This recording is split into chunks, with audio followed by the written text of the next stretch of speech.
Sabi ba? Wag mo. Okay.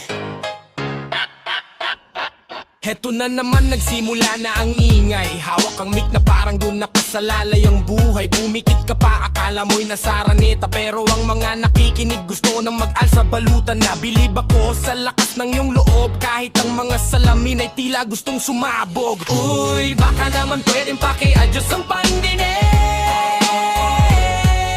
Ang layo ng nota sa inilalabas ng iyong bibig.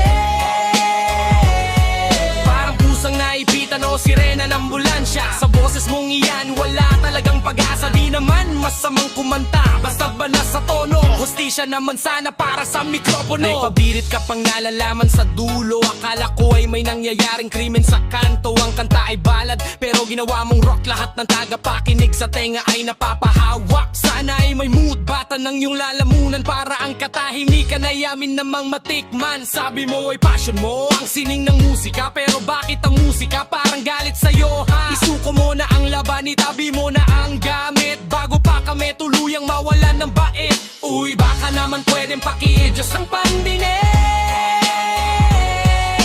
Ang layo ng nota sa inilalabas ng iyong bibig.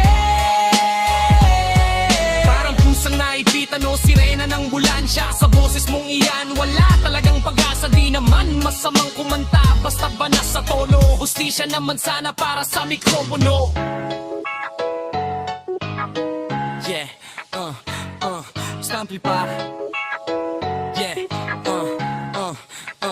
walk na, i-off na ang speaker, i-save ang kuryente. Sa susunod na lang pag nakabili ka na ng swerte. Husisya para sa mic, out of tune pare. Pare.